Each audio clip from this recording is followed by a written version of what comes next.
Langsung saja kita sapa. Selamat malam, Mas Riza. Selamat malam, Dok. Kabar Apa kabar, gimana? Mas? Sehat? Saya sehat. Sehat-sehat. Sehat, iya. Sekarang posisi lagi di mana, Mas? Posisi di rumah di Bogor. Oke, siap. Terima kasih ya, Mas, ya udah memenuhi undangan kita dari Bali Sama. untuk sharing sama kita tentang mengenal kembali SARS-CoV-2. Nah, jadi teman-teman, saya perkenalkan kembali em, yang lagi saat ini ngobrol sama kita itu adalah Mas Riza Arif Putranto, DEA PhD. Jadi beliau ini sebelumnya itu adalah alumni dari Universitas Gadjah Mada ya Mas ya, kemudian melanjutkan S2 dan S3-nya itu di Prancis ya Mas ya. Ya, Untuk betul. keilmuan yang ditekuni saat ini apa Mas? Ilmuwan saat ini satu saja deh, genomika molekuler. Oke, biologi molekuler. Jadi Ya, intinya itu yang mempelajari tentang apa Mas? Bisa dijelasin ke teman-teman mungkin ya, karena banyak ada yang awam. mempelajari. Jadi kalau biologi molekuler itu kan umum. Biologi molekuler adalah Mm-mm. ilmu yang mempelajari biologi pada taraf molekuler, molekul. Ya. Molekulnya DNA, RNA, protein. Namun kalau Oh. genomika molekuler itu seperti saya sekolah spesialisasi begitu. Genomika berarti studi yang mempelajari tentang bagaimana cara membaca genom, DNA, RNA begitu, bagaimana cara Mhm. menganalisisnya, dan juga bagaimana cara Mhm. membandingkannya antara satu spesies dengan spesies yang lainnya. Intinya itu. Oke. Ya, jadi Sobat Sehat, apa yang dipelajari dan ditekuni oleh Mas Riza ini adalah ilmu yang nantinya diterapkan dan menjadi salah satu cabang ilmu kedokteran yang dipakai oleh para dokter untuk mengetahui virus apa sih yang menjadi virus apa sih yang menyebabkan penyakit COVID-19 ini ya Mas ya. Oke, Mas Riza mungkin langsung bisa diceritain Mas tentang COVID-19 khususnya SARS-CoV-2 yang saat ini Mas tekuni dan Mas teliti selama sudah 7 bulan ya. Itu apa sih yang Ya, update yang butuh diketahui oleh masyarakat? Mungkin terkait mutasinya dulu Mas bisa diceritain. ya, Karena beberapa berita uh, kan sudah disampaikan di media bahwa di Indonesia juga udah ada mutasi dan sudah banyak ditemukan di beberapa daerah. ya, Sejauh mana itu terjadi? ya. Jadi mungkin uh, pertama-tama ini saya sampaikan rekapnya dulu ya. Jadi rekap risetnya ini bukan riset ya. Kita selama ini saintis bekerja di belakang layar ya. Nah, kami ini banyak nih di Indonesia sudah melakukan riset-riset baik dari ranah genomika molekuler hingga ranah klinis. Tapi dari ranah yang genomika molekuler terutama terkait dengan agensianya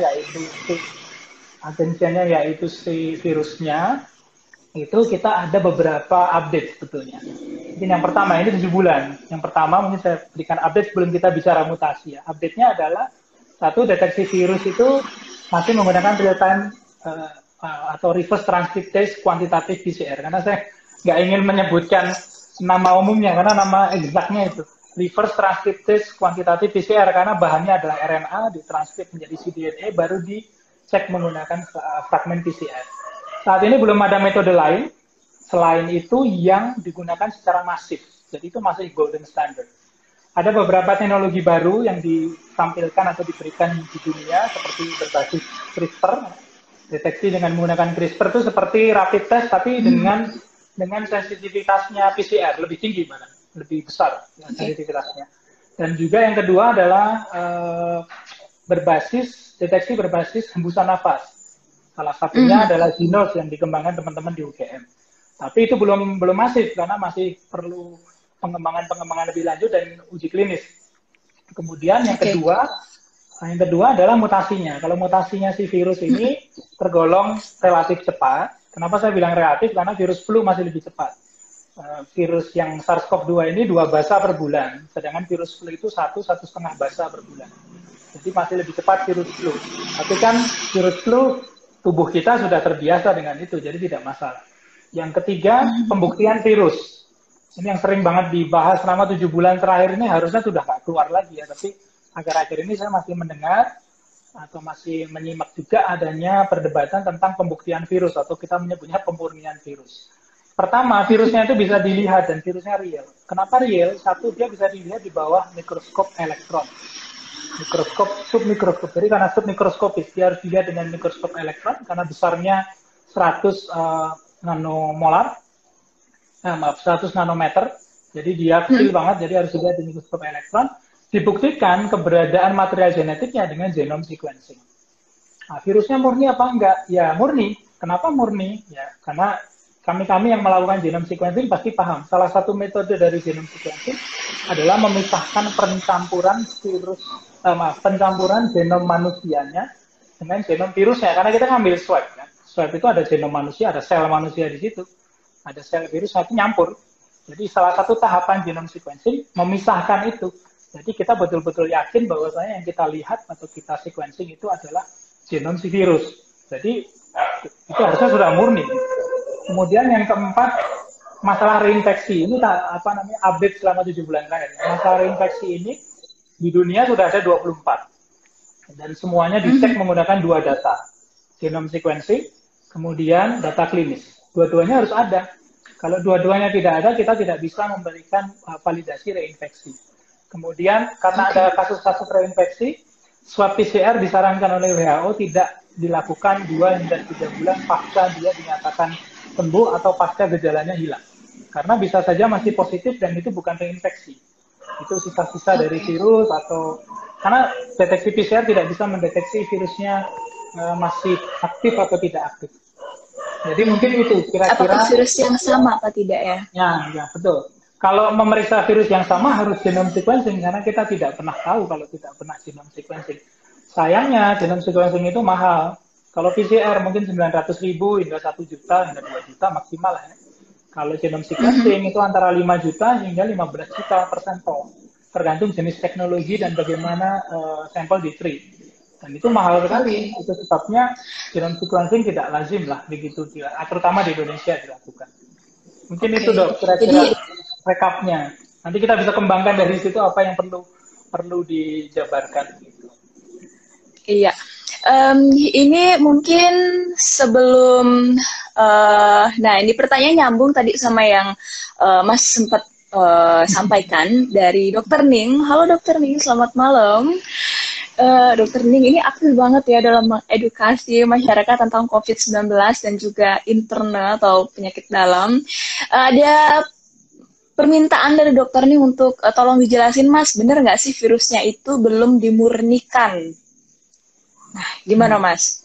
Ya, tadi sedikit. Maksud dimurnikan itu apa mungkin? Bisa dijelaskan terlebih dahulu sebelum jawab pertanyaan Dokter Ning. Mungkin yang diinginkan murni itu adalah virusnya terpisah dari seluruh sel-sel manusia begitu, sehingga dia bisa dibuktikan betul-betul bahwasanya virusnya murni. Tapi bukan sel manusianya sendiri, ya? Iya, bukan.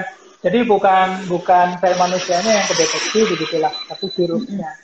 Sebetulnya kalau kita mau berbicara nggak usah genome sequencing. Jadi salah satu teknik untuk membuktikan kalau itu murni ya genome sequencing. Genome sequencing itu kan memisahkan antara, misalkan ya, saya pakai pulpen aja lah. Ini manusia, ini virus. Yeah. Kan nyampur tuh di swab segini. Itu harus dipisahkan. Cara memisahkannya bagaimana? Ya kan kita punya genom manusia yang sudah ada di dalam database. Disejajarkan aja. Jadi genom manusia lain, saya pakai kipas ya. Genom manusia lain yang di atas ini disejajarkan begini, yang ungu sama yang hijau akan begini. Dalam pensejajaran ya, ini di ilmu komputer ya. Kemudian kita tarik begini, tertinggal yang ini. Ini bukan miliknya manusia, ini miliknya yang lain. Yang lain di situ adalah virus. Maka kita lakukan sequencing, kita recheck. Dibandingkanlah pas awal-awal dulu di Wuhan, ini pasti dibandingkan dengan SARS-CoV.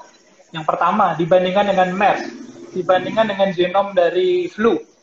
Ada 4 gitu, dibandingkan ternyata mirip. Berarti ini bukan manusia, ini adalah virus begitu. Virus baru yang tidak sama dengan 3 temannya yang lainnya, ya murni lah. Logikanya begitu.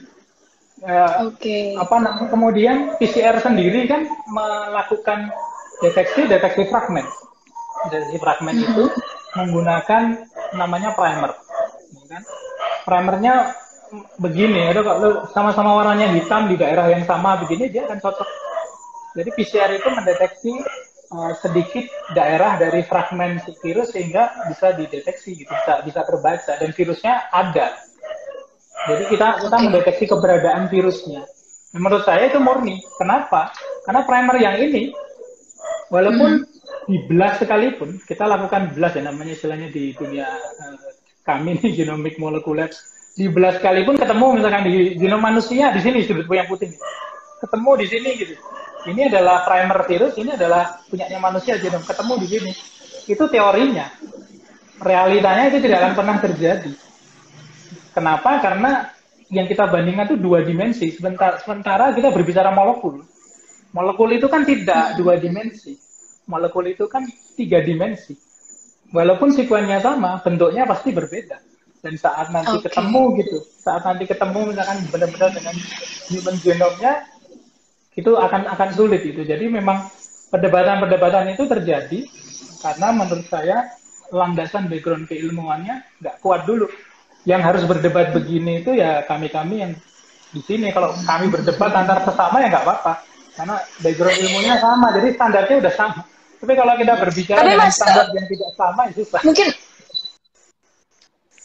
gimana koneksinya? Apakah suara saya terdengar jelas, Mas, di situ?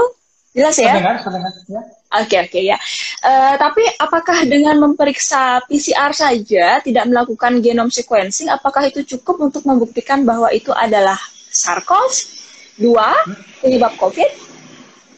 Sekarang timbul nih, kalau orang awam pasti akan bertanya seperti itu. Ya, menurut saya cukup. Karena dulu primer ini didesain, ini primer yang hitam ini adalah SARS-CoV-2. Yang putih ini adalah SARS atau MERS ya. SARS saja. Ini SARS yang pertama, SARS-CoV-2. Ya, dua-duanya punya primer, tapi yang ini hanya akan mendeteksi SARS saja, yang ini akan mendeteksi SARS-CoV-2 karena dibuatnya spesifik. Jadi kalau dibuatnya spesifik, dia akan menempel pada sekuen yang spesifik. Dan dulu ketika dibuat pertama-tama, dulu kalau tidak salah yang awal-awal mengeluarkan kit diagnosis itu dulu dari Amerika Serikat. Dulu mengeluarkan kit diagnosis, dan kit diagnosis itu dicek dulu ke SARS, dicek dulu ke MERS, dicek dulu ke virus-virus yang lain yang sejenis, yang coronavirus. Atau virus yang lainnya yang outgroup dari coronavirus. Jadi dia mau melihat spektrum dari pelekatan ini. Ya ternyata pokoknya mereka intinya dari desain itu dicari primer yang hanya menempel pada SARS-CoV-2 dan itu yang dipublish. Dan itulah yang diberikan ke seluruh dunia lewat CDC, ya, lewat WHO untuk digunakan di seluruh dunia. Karena valid. Meskipun demikian kan dulu kita ingat mereka pernah melakukan kesalahan kan ada satu primer yang miss. Yaitu memang bisa terjadi karena primer itu didesain gitu kan ketika di lapang diterapkan dia bisa miss. Tapi setelah itu kan dikoreksi. Jadi bentuk koreksi-koreksi inilah yang sebetulnya menunjukkan kalau ilmu pengetahuan atau terkait pandemi ini bergeser terus. Ya untungnya sampai hari ini alhamdulillah semua primer yang didesain untuk SARS-CoV-2 selain yang satu itu namanya N3 itu waktu sudah dihilangkan. Selain yang itu semuanya bekerja dengan sangat baik. Dan sampai hari ini dengan mutasi yang segini banyaknya ya virus itu masih bisa mendeteksi secara umum virusnya, jadi tidak masalah. Ya. Nah, kemudian terkait mutasi nih, sekarang ini kan dikatakan di Indonesia juga sudah ada mutasi. Nah, mutasi yang terjadi di Indonesia itu seperti apa, Mas? Bisa diceritain? Yang sejauh ini Mas ikuti, apakah dia lebih parah kah atau tidak? Ya, kita berbicara jumlah ya. Kebetulan ini saya lagi menyalakan laptop di depan. Jadi, tadi kebetulan sore sedang rapat gitu, sekitar jam 5 hingga jam 6. Kami meeting dengan konsorsium UK untuk membicarakan pergerakan mutasi. Intinya gini, di dunia ini sekarang varian yang dominan, kita nyebutnya biar mudah ya, varian yang dominan adalah varian D614G yang di protein spike-nya itu. Ini anggap aja nih SARS-CoV-2 yang ada mutasi di sini di spike-nya, tapi bukan di RBD, bukan di binding domain. Dan itu yang dominan hari ini di dunia. Dan ternyata ketika kita lihat perjalanannya, tadi kami melihat dari mulai bulan Juli sampai Oktober.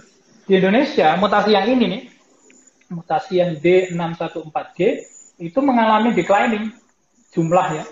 Jadi kalau dulu September itu sekitar September itu 65% dari seluruh genom, sekarang tanda kutip 56,73%. Jadi dia agak turun. Kenapa agak turun? Ya mungkin karena terkait jumlah, dan sebenarnya jumlah genom kita juga masih kurang. Kita harus menambah, tapi kita melihat trennya begitu. Artinya apa? Artinya transmisi virusnya di Indonesia itu masih dari dua, masih dari varian yang lama, juga masih dari varian yang D614G. Itu kalau kita mau menyederhanakan. Kalau mau bicara saintifik, jumlah mutasinya itu 98% dari total genom, perubahan basa nukleotida. Perubahan basa nukleotida itu dari total genom 98%. Tidak semua perubahan basa nukleotida membawa ke perubahan asam amino. Oke. Artinya dari 98% hanya sekitar 20% yang merubah asam amino. Kalau merubah asam amino berarti bisa merubah struktur, karena ini kan asam amino, semuanya ini protein. Ini nukleokapsid, spike ya di sini, kemudian ini membran, itu semua kan protein. Jadi kalau bahasa itu dari 98%, berarti sekitar 80% dari mutasi itu means nothing, kan gitu. 20% means something. Means something salah satunya D614G. Nah, kalau dia bermutasi di bagian protein ini yang semua ada di bagian dari virus, ya dia bisa membawa virusnya menjadi bentuk yang lain. Nah, bentuk yang lain ini kan berimbas kepada apakah nanti vaksinnya bekerja, apakah nanti jadi reinfeksi, dan lain sebagainya. Nah, di Indonesia 20%, kalau mau jumlahnya ya, ada sekitar 126 perubahan asam amino. Itu baru jumlah. Maknanya kita belum banyak tahu, karena memang itu harus dilakukan riset satu persatu secara in vitro dan in vivo di dalam laboratorium. Dan itu tidak mudah. Karena satu protein berarti kan harus menumbuhkan virusnya, dan itu kan sangat berbahaya. Itu sebabnya riset-riset yang mengarah kepada studi mutasi itu biasanya agak terlambat nanti itu biasanya. Karena berbahaya, karena harus ambil virusnya, direkayasa genetika, kemudian dihilangkan asam aminonya, apakah berimbas terhadap virulensi dan lain sebagainya. Saat ini riset-riset itu belum banyak dilakukan, atau mungkin sedang dilakukan, tapi hasilnya belum keluar. Kira-kira gitu, Dok. Oke, ya. Terus kalau untuk berarti belum bisa diketahui ya apakah ini akan mempengaruhi pengembangan vaksin apa tidak? Kira-kira. Ya, untuk virus, untuk mutasi yang D614, peneliti sudah yakin, sudah dipublish juga papernya di Nature, bahwasanya itu tidak akan berpengaruh terhadap vaksin yang didesain berdasarkan spike protein. Jadi tidak. Kenapa? Bagaimana bisa yakin seperti itu? Karena mereka melakukan studi terhadap sekitar 7.000, saya lupa 7.000 atau 13.000 sekuen genom, kemudian melakukan modeling dari lebih dari 1 juta model. 1 juta model itu banyak.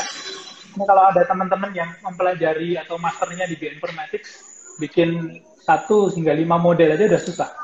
Mereka bikin 1 juta gitu. Dari 1 juta model ditarik kesimpulan, dibandingkan gitu, ditarik kesimpulan bahwasannya bagian spike itu masih bisa dikenali oleh vaksinnya. Intinya itu masih bisa dikenali, kan intinya kan seperti kunci sama tutup, kayak gitu lah. Ini sekarang ya? ini adalah vaksin yang kecil ya. Oke. Ini adalah virus. Ini adalah virus masuk ke tubuh. Ini ada vaksinnya. Ini vaksinnya harus bisa mengenali begini. Nggak masalah. Tapi kalau di sini bayangkan ada kertas itu nempel di sini. Kemudian ada kertas nempel di ujung atau dia berubah tidak tajam lagi tapi tumpul. Mungkin dia tidak bisa masuk. Misalkan. Jadi tidak tajam lagi. Virusnya bermutasi begini sehingga dia tidak masuk. Nah, itu baru berpengaruh terhadap vaksinnya.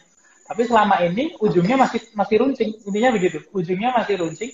Mutasi D614 itu cuma di sini. Misalkan ini ada 10 garis ini di sini.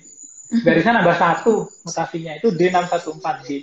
Folding itu. Jadi dia membuat si virusnya lebih mudah nempel ke reseptor ACE2, tapi dia tidak merubah struktur ujungnya, intinya struktur ujungnya yang akan dikenali oleh si vaksinnya. Jadi para peneliti berkesimpulan tidak ada masalah untuk sementara ini. Untuk sejauh ini ya. Tapi masihkah ada kemungkinan bahwa akan terjadi mutasi lagi sehingga bisa merubah sifat virus itu sendiri, Mas? Kayak flu Spanyol kan dulu deadly banget kan. Kalau sekarang itu enggak.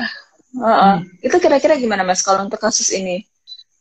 Ya, ini sebetulnya kita berbicara mutasi. Jadi selama ini yang kami perdebatkan ya dengan teman-teman di UK maupun di Indonesia, itu adalah kita mempelajarinya selama ini mutasi itu 2 dimensi. Satu sekuen bandingkan dengan sekuen beda di ujung sama beda di ujung. Berarti dia virusnya berbeda. Belum tentu. Belum tentu, karena perbedaan itu yang kita lihat 2 dimensi, kita hanya membandingkan secara atas bawah begitu. Sementara virus itu atau mikroorganisme level rendah yang lain, virus, kemudian kalau virus kan entitas, dia bukan makhluk hidup, juga bukan makhluk mati. Tapi kalau organisme seperti bakteri itu kan juga hampir selevel lah, mereka organisme tingkat rendah itu punya kemampuan yang dinamakan dengan mutasi subgenomik. Jangan pusing ya, mutasi subgenomik. Tadi kita bicara genom, kita bandingkan begini, mutasi subgenomik itu apa? Mutasinya tidak terjadi 1-2 basa, 1-2-3 basa, tapi terjadi pada entirely gene, satu gen gitu. Misalkan, ini adalah SARS-CoV-2, terjadi mutasi begini, tutupnya hilang. Kira-kira kalau tadi virusnya begini, dia bisa nyoret-nyoret kita nggak? Kan nggak bisa kan? Tapi kalau virusnya begini, dia bisa nyoret-nyoret kita. Ini namanya mutasi subgenomik. Hilang satu gen. Dan itu virus SARS-CoV-2 punya kemampuan itu. Dan itu belum banyak diriset. Dan itu membandingkan mutasi secara 3 dimensi. Intinya begitu. Dan itu yang belum banyak dipelajari. Makanya itu yang miss dari penelitian kita mempelajari mutasi. Dan saya sudah sounding juga ke teman-teman yang punya akses untuk genom dan lain-lain untuk melakukan riset itu agar kita bisa menentukan langkah gitu ke depan apakah ada potensi ke sana atau tidak. Karena kita juga berharap sih mutasi subgenomik itu adalah salah satu mutasi yang bisa merugikan virusnya. Merugikan virus, bukan merugikan kita. Virus H1N1 yang dulu pandemi 1918 itu disipai dugaannya para ahli genomika molekuler itu karena terjadi mutasi subgenomik. Virusnya begini, H1N1 pandemi, dia mutasinya dia tidak lagi bisa nyoret-nyoret. Jadi seperti ini. Hilanglah pandeminya. Butuh 2 tahun kan? 2 tahun 4 gelombang kalau tidak salah. 4 gelombang ya, 1918, 6 bulan kemudian, terus 6 bulan kemudian terus hilang. Tiba-tiba hilang. Karena memang ada mutasi itu. Dugaannya seperti itu. Jadi masih harus tetap diikuti ya Mas ya. Siap. Ya, semangat Mas. Soalnya di balik layar nih harus selalu semangat nih. Kalau nggak ada nanti apa yang dipakai oleh para praktisi kesehatan. Selanjutnya ini ada yang nanya, kenapa ya bisa reinfeksi bukannya harusnya sudah terbentuk imunitas seperti kerja vaksin pada umumnya. Nah ini gimana Mas dijelasinnya kalau dari keilmuannya Mas? Ya, ini adalah virus Wuhan 01. Saya terinfeksi virus ini kira-kira mungkin 4 bulan yang lalu misalkan. Ya kan? Virusnya terinfeksi. Begini. Ini antibodinya. Antibodinya mengenali dia kan? Kemudian 6 bulan kemudian saya terinfeksi lagi oleh virus SARS-CoV-2 mutasi yang ini. Ya kan? Mutasi yang lain ya. Mutasi yang lain. Ini antibodi yang tadi masuk enggak? Longgar. Antibodinya tidak mengenali itu. Gampangnya begitu. Itu sebabnya terjadi reinfeksi. Kemungkinan itu dikenai oleh virus yang jenisnya mutasinya lain ya Mas ya, yang sudah bermutasi gitu ya Mas ya. Dan untuk membuktikan itu kita harus melakukan pemeriksaan yang lebih advance lagi, yaitu pemeriksaan genomik. Ngomong di Indonesia, di genome sequence, di Indonesia di mana aja tuh bisa dilakukan pemeriksaan genome sequence, dan apakah itu kira-kira akan ditanggungkah atau dalam rangka penelitian akan ditanggung atau bagaimana, atau harus pasien yang request untuk nanya untuk supaya bisa dilakukan pemeriksaan itu? Saat ini riset genome sequencing itu menjadi ranah dari institusi-institusi besar ya, dan juga mereka yang diberikan mandat. Beberapa di antaranya adalah Eijkman, kemudian UGM, Jakarta ya, ya, UGM, kemudian Balitbangkes Jakarta, Balitbangkes di seluruh daerah itu yang mau punya mesin sequencer itu bisa, Papua juga bisa. Kemudian ada satu lagi ya, mungkin saya kelupaan, ITB di Surabaya, Universitas Airlangga juga mereka punya kapasitas untuk melakukan itu, dan memang institusi-institusi inilah yang selama ini melakukan submission, dan mereka memang disupport juga oleh pendanaan baik internal, lokal maupun juga nasional, dan diberikan mandat untuk melakukan itu. Karena penting juga. Kenapa penting? Karena sequencing genom bisa untuk mempelajari mutasi virus, bisa juga untuk mempelajari terkait vaksin. Oke, jadi nggak mesti harus kita yang nge-request ya. Kalau emang seperti itu pasti akan ada inisiatif sendiri dari fasilitas kesehatan dan juga balai penelitian yang tadi udah Mas sebutin. Nah, selanjutnya kalau dari kalau untuk progres informasi seperti kasus reinfeksi berdasarkan data genom dan klinis itu sejauh ini berapa banyak Mas yang ada di Indonesia? Kalau di Indonesia masih nol sebetulnya. Karena yang sulit adalah memvalidasi reinfeksi itu menggunakan genome sequencing. Itu kita punya keterbatasan infrastruktur, keterbatasan protokol, kemudian keterbatasan juga biaya yang membuat itu tidak kita lakukan secara masif. Jadi untuk kasus reinfeksi itu bisa dibuktikan, itu harus menggunakan dua data, jadi data klinis dan juga data genome sequencing. Jadi kalau tidak ada salah satunya, itu tidak bisa. Jadi kita selalu menyebutnya probable case. Menurut saya, kita bisa menggunakan probable case. Artinya, selama 2-3 bulan setelah yang bersangkutan sembuh, itu tidak bisa dinyatakan terinfeksi meskipun dia mungkin sakit kembali. Tapi, misalkan dia 4 bulan kemudian, terus dia sakit kembali, kita bisa nyatakan ini probable case reinfeksi. Dan sepertinya memang sudah banyak di Indonesia ini ketika saya melakukan postingan di feed itu, responnya luar biasa banyak itu terkait reinfeksi yang menginformasikan lewat DM. Tapi semuanya itu probable case karena kita tidak melakukan genome sequencing secara rutin dari satu pasien begitu di awal sama di akhir. Dan itu memang sulit dilakukan. Ini bukan salahnya siapapun. Ini memang sulit dilakukan, terutama di kita karena membiasakan mengambil double sampling swab gitu untuk jaga-jaga itu memang susah, apalagi kalau nanti harus menyimpan sampelnya di suatu tempat kan penyimpanannya harus menggunakan refrigerator yang khusus dan lain sebagainya, itu tidak memungkinkan. Jadi memang di kita memang cukup sulit untuk kasus reinfeksi ini. Namun demikian di dunia itu ada beberapa, ada 24. Ya, kalau yang baru dunia aja baru 24 gitu kan, karena memang momen gitu loh, misalkan ada yang di swab PCR terus dia sakit pada kasus pertama, kita nggak pernah tahu kalau dia akan sakit yang kedua. Pas dia sakit pertama, dia tidak diambil untuk genome sequencing misalnya. Pas sakit kedua, ya dia diambil, tapi kan tidak bisa dibuktikan karena tidak bisa dibandingkan antara yang kasus pertama sama kasus kedua. Tapi intinya adalah reinfeksi itu ada, terjadi, dan itu terjadi saat ini dalam skala kecil ya. Kita nggak tahu yang sesungguhnya, tapi yang kita bisa lihat lewat data saintifik itu skalanya masih kecil. 24 kasus dibandingkan di dunia ada 4 juta sekian sekarang yang sudah terkena positif COVID-19. Tentu kecil banget. Hanya saja mungkin di lapangan realitanya tidak sekecil itu. Jadi tetap menjadi perhatian kita kalau infeksi itu ada, jadi harus protokol. Karena itu udah ada. Iya, karena sudah ada. Meskipun pencilan ya, saya menyebutnya pencilan. Karena berarti untuk membuktikan itu kita harus punya data sekuen genom pada saat dia sakit pertama sama sekuen genom pada saat dia sakit kedua. Jadi kalau kita misalnya nih ya, untuk di Indonesia sendiri atau mungkin di daerah gitu kan, nggak mungkin semuanya diambil genom sekuennya kemudian, bukannya nggak mungkin ya, sulit, kecil kemungkinan. Ya, kompleks sekali gitu, karena tujuan awalnya kan mengidentifikasi COVID-19-nya dulu.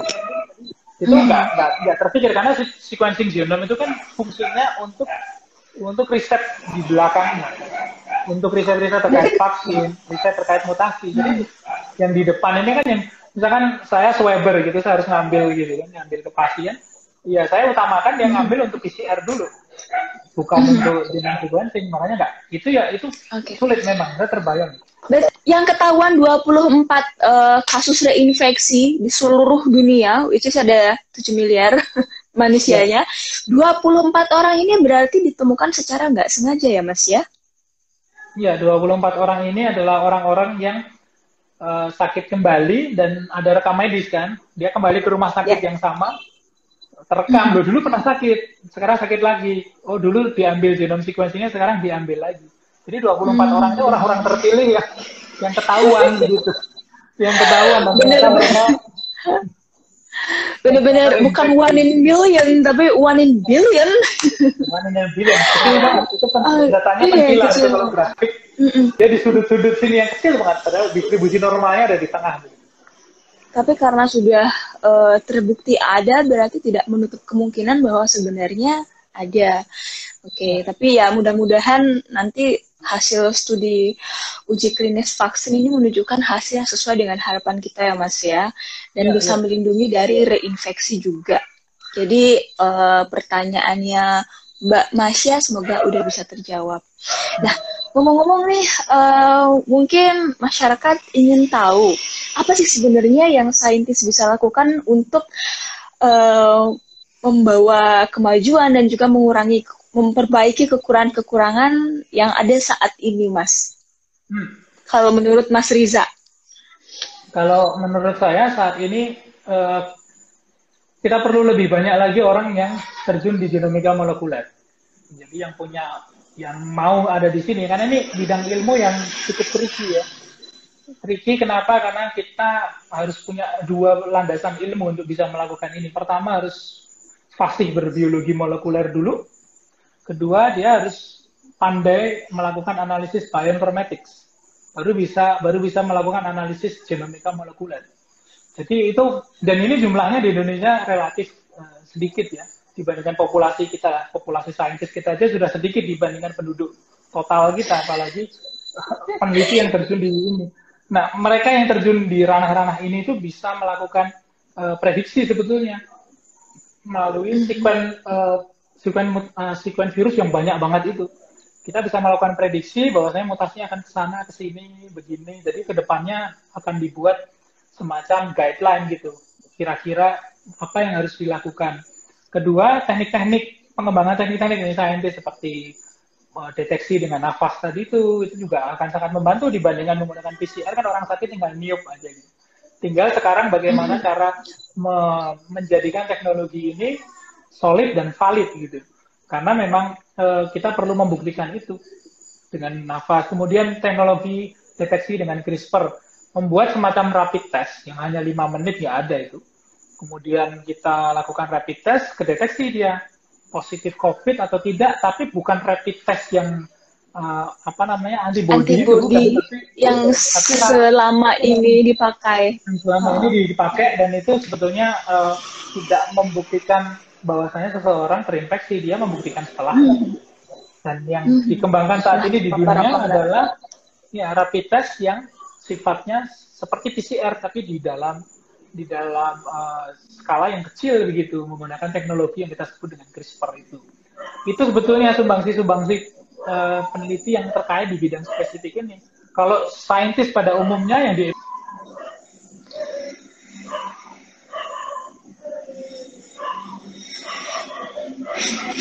gimana nih muter-muter nih?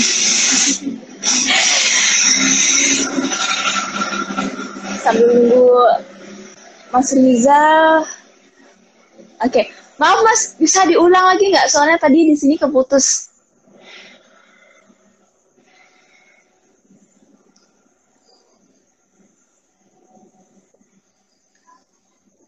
lewat riset-riset dari peneliti. Halo? Ya. Mas Riza, maaf tadi keputus Mas. Tadi bisa diulang nggak? Tadi sampai Oh, di sampai di mana? ya, tadi sampai yang peran peran biomolekuler secara umum. Oh, secara umum ini ya tadi agak panjang lebar ya. Pengembangannya adalah pengembangan teknologi-teknologi terkini lah untuk deteksi penyakit ya, tidak hanya pada SARS-CoV-2 tapi juga yang lainnya. Kemudian pengembangan-pengembangan seperti SOP epidemiologi, kemudian riset-riset terkait vaksin yang tidak dilakukan secara lazimnya puluhan tahun lagi, tapi dilakukan dalam hitungan bulan begitu. Dan itu memang ke depan dengan teknologi-teknologi yang terkini itu bisa dilakukan. Dan itu bukan sesuatu yang harus dicurigai begitu, karena memang teknologi saat ini bisa kita untuk melakukan pengembangan vaksin dengan secara cepat. Ada satu yang tidak bisa dipercepat kalau vaksin itu.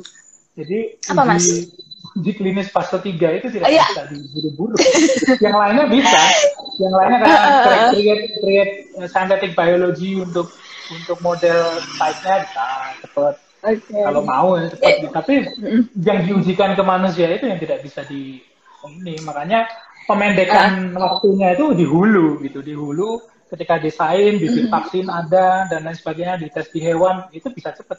Tapi yang di manusia ini memang kita nggak boleh memperpendek. Iya. Jadi kalau saya ngutip judul seminarnya Prof. Bimo nih, kebetulan lagi bergabung. Selamat malam Prof. Bimo. Vaksin setengah matang. Jadi nggak bisa. Nanti untuk keamanannya itu juga pasti akan bisa sangat berisiko, apalagi dipakai untuk manusia dalam jumlah yang banyak. Jadi harus benar-benar nunggu memastikan bahwa itu vaksin aman baru bisa dipakai ya, Mas Riza ya. Iya, okay. Kemudian Mas, kalau untuk mungkin nih ada banyak anak-anak muda yang juga nonton kita pada malam hari ini. Kalau untuk keilmuannya Mas, itu di biologi molekuler dan juga genomik dan juga bioinformatika itu latar belakang pendidikan yang harus dimiliki kalau mau masuk atau menekuni bidang itu apa, Mas? Latar belakang pendidikannya kalau menurut saya dia harus punya passion di bidang apa? Dia harus punya passion di bidang biologi dulu. Pertama, karena kan kita berbicara molekul, DNA, RNA, background-nya harus kuat. Kedua, dia harus punya background informatika sedikit lah, tidak harus mendalam gitu. Tapi dia memiliki pemahaman-pemahaman tentang informatika, penggunaan software, bagaimana memahami algoritma begitu. Kemudian sedikit matematika, statistika, tapi itu sekunder. Tapi yang paling penting biologi dan informatika itu harus klop. Setelah itu mengembangkan diri dengan bidang ilmu kayak biologi molekuler. Jadi nanti ilmu itu akan saling berkaitan satu sama lain. Dan itu saat ini di industri 4.0 menjadi salah satu ilmu yang banyak diminati sebetulnya. Karena memang saya punya beberapa mahasiswa yang senang sekali dengan bidang-bidang ini. Bahkan bidang seperti bioinformatics pun sekarang beberapa universitas negeri dan swasta di Indonesia sudah banyak. Jadi memang sedang tumbuh ini. Hanya saja kan pandeminya terjadi sekarang. Mereka belum matang. Mungkin mahasiswa ini matangnya kira-kira 5-10 tahun yang akan datang. Pandeminya insya Allah udah nggak ada gitu. Tapi akan berguna untuk keilmuan-keilmuan ke depan terkait penyakit-penyakit yang lain yang nggak hanya yang saat ini ada.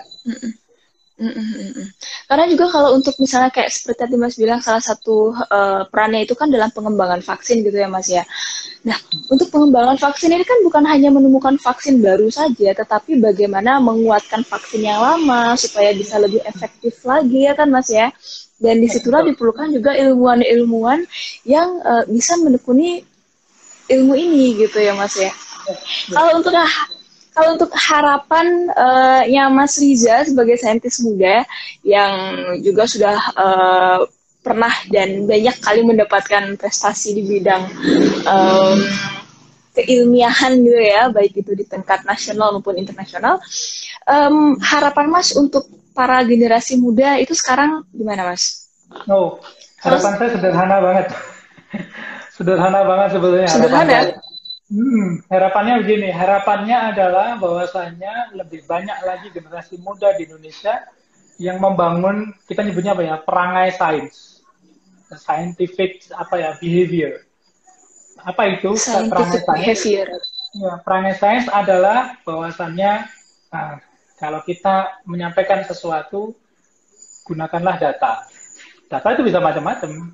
Bisa, intinya ada strata lah. Kita udah sering melihat itu di Instagram banyak ya, apa namanya, systematic review dari ilmu pengetahuan. Tapi itu sebetulnya tidak banyak dilakukan. Kalau saya berharap sekali itu, harapan saya untuk dilakukan oleh mereka yang masih muda.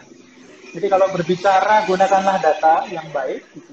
Data yang bisa dipertanggungjawabkan, atau paling tidak lah pakai data dulu gitu kita bicara. Entah itu datanya nanti bagaimana, itu bisa dilakukan argumentasi di situ.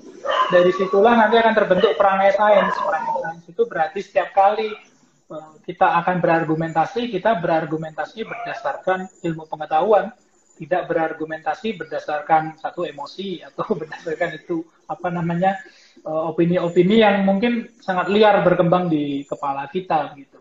Jadi itu harapan saya. Iya, harapan saya. Kenapa? Karena saya sih jujur melihatnya masih relatif sedikit nih di Indonesia, atau mungkin saya mainnya kurang jauh kali ya. Tapi saya melihat secara umum masih relatif belum banyak dieksplor begitu. Karena memang pada dasarnya ilmu pengetahuan itu agak kompleks. Kenapa kompleks? Kenapa review paper itu kompleks? Ya karena yang dicerca, bukan cerca, yang digali itu adalah filosofi dari ilmunya sebetulnya. Seperti yang saya buat di feed, misalkan kita berbicara statistik. Kalau kita berbicara, saya bertemu dengan profesor yang lain, kita berbicara tidak sesimpel itu. Kita berbicara algoritma, berbicara peluang, dan lain sebagainya. Karena memang background ilmu itu sedalam itu. Tapi setidaknya harapan untuk yang muda-muda, yang memahami di level basic aja dulu. Lalu gunakan itu untuk berbicara, gunakan itu untuk menyampaikan pendapat. Nanti yakinlah itu apa yang keluar dari kita itu bergizi lah begitu. Kalau berdebatnya nanti berdebat yang tidak bergizi, itu nanti arahnya nggak baik lah. Itu harapan nanti saya. Nanti malah, iya, dikhawatirkan malah justru toksik ya Mas Riza ya. Betul. Informasi yang toksik. Jadi karena tidak ada data malah justru menjadi gosip. Apa bedanya? Ya, Oke, jadi nggak masalah untuk saling adu argumen. Karena dengan kita adu argumen, kita jadi bisa mengolah kritis pikiran kita, supaya kita benar-benar mengetahui yang mana yang sebenarnya terjadi, supaya tindakan atau sikap kita juga nggak jauh dari apa yang sebenarnya kita harapkan. Jangan sampai kita maunya untuk mencapai di satu titik gitu, misalnya supaya pandemi ini berakhir, tetapi dengan persepsi yang berbeda, kemudian juga perilaku yang berbeda, sikap yang berbeda, akhirnya jalannya malah justru berliku lebih panjang. Padahal sebenarnya ada jalur bypass yang bisa kita terobos itu supaya kita lebih cepat menyelesaikan masalah pandemi ini. Ya, tapi itu tantangannya sih, Dok. Manusia itu beragam soalnya. Ya, mudah-mudahan nanti kita semua bisa saling kolaborasi, saling bersinergi, karena itu juga yang menjadi concern dari WHO itu ya, Dok ya. Kalau yang kemarin saya sempat lihat World Health Summit, itu salah satu yang ditekankan itu bahwa kita semua harus saling dukung, saling support, dan saling